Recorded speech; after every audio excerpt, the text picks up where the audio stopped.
All right, well, the logical place to start with a rock mic kit is the kick drum or bass drum. And I suppose the choice of mic is the starting point.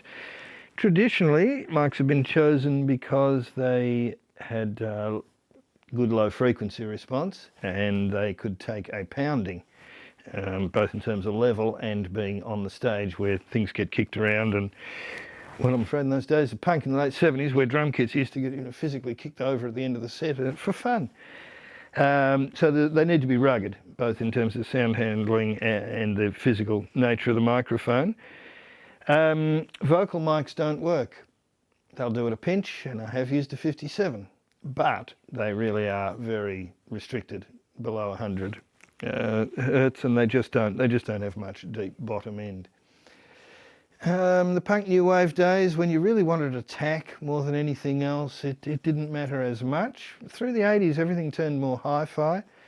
I know the M88 Bayer microphone's still in fashion. Very good, very fast diaphragm, very smooth down deep, and a very hi-fi sound. But that's more of a kick mic. You're getting those lower couple of octaves, which give you that real deep down punch, which people do expect now, and the PAs are better at reproducing the low end as well. So you do need a mic that goes down low. You can stick a 57 there and it will certainly give a sound and will work, but you are missing the very, very bottom of the spectrum. Now, in terms of miking the kick drum up itself, there's all sorts of different ways. Time has proven, though, for rock, the old normal kick drum with a hole in it is good. Time has proven that it works. You get a concentration of the sound comes blasting out of the hole, no problem at all for rock. It also gives you a pretty wide range of sounds within the hole. So I'll start with that. Again, normal position to me is just inside the hole. The further you go inside the drum, the clickier. You get a sort of a roundness and a nice acoustic sound from the drum itself, but you get a lot more attack from the beater skin when you're deep inside the drum. Here, I find just in the hole is a good balance.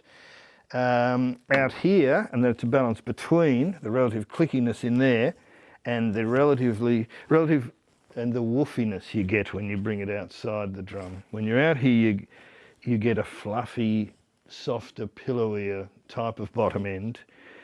Less click and less fast attack. And again, so for jazzy stuff, for instance, out there would be fine. But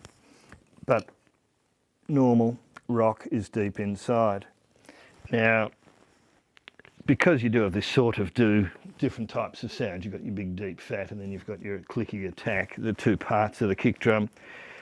A lot of people use two mics. And that's become fashionable in different times. They put a plate mic, for instance, inside, and then they'll put a normal dynamic mic outside. Not bad. I don't do it myself for several reasons. Have done it different times. One of the issues that always comes up is that if the mics are in time or placed in space differently, they'll be different in time. So you do have a theoretical phase issue between your inside mic and your outside mic. To be honest, you don't always hear that. With digital desks you can move them, you can try phase things, but it is certainly to be considered. I'm old-fashioned and fairly old school. I like a natural sound. I like most of my kick drum to be in the subs with enough attack to define it, and how much attack depends on the type of music. Metal kids, metalheads, and lots of people don't see that. They look for attack. They really look for the bite, that whack, that sort of initial click, more than perhaps the bottom end sometimes. And this is where these inside mics, a lot of them they're kind of quite scooped, and they really do. There's bottom end there, but they really do bring out the top end and the attack. And if that's what you're after, there's nothing wrong with it. There's no real rules with these things. And again, being old school, I define that as meaning that the source is your primary inspiration for the sound. Old school technique, I suppose, would mean that you try and reproduce what is already there rather than turn it into some type of sound that it's not initially. So really over EQ'd sounds is an example of that. for some types of act, especially the metally ones where you need the clickier kicks, then you really do have to crank the EQ and you really have to make it sort of an artificial quality to the click, but you need it to get it to cut through. Now, another thing, so these are the way I look at the kick drum. The two mics I have used, and is a valid technique, I find I've replaced it with a very good kick drum mic. Like a mic that goes down, and this is where the AKG, the D12s, the old D12 big square ones were very good examples, and the M88s, they're just common kick mics, the Beta 52s people use. They're made to have they are a bit scooped-ish, but mainly they've just got a strong, fast bottom end and a good clean attack on them so you can hear them. I like one kick mic because, well, partly it's convenient as well. You don't have to set up two channels or two mics. And if you can get a good sound from just one mic, well, that makes sense to me. Other techniques people try, they put mics around on the Beta head.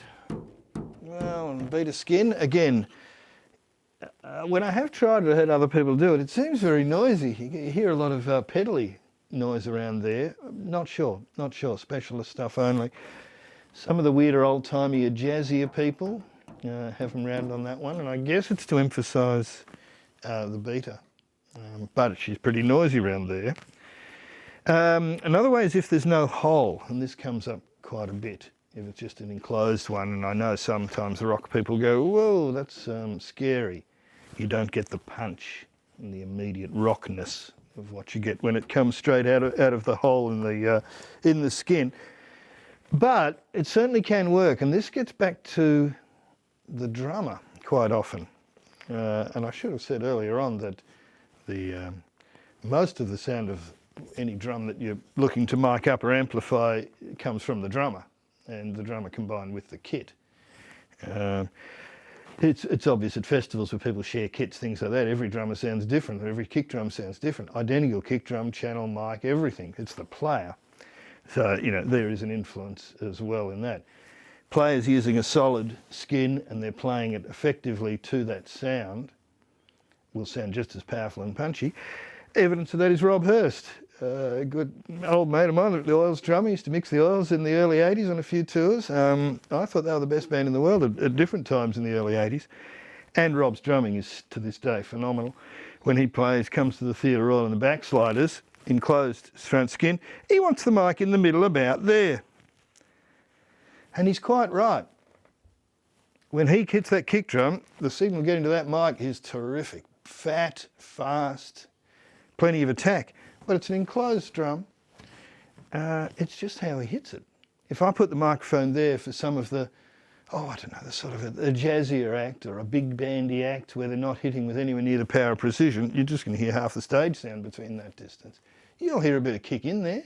Might even sound quite good because the sound gets a chance to develop over that time, but there just won't be that much of it, and it won't have that much attack.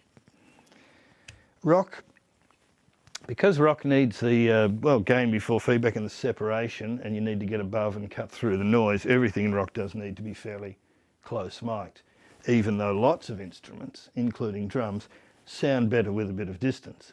It gives the sound space to evolve. Recording engineers sort of deal with this all the time. They often think it's strange how things can be so close mic'd, but this is a factor of volume. This is the sound of rock. It's close mic'd, big fat, and as loud as you can get it in many ways.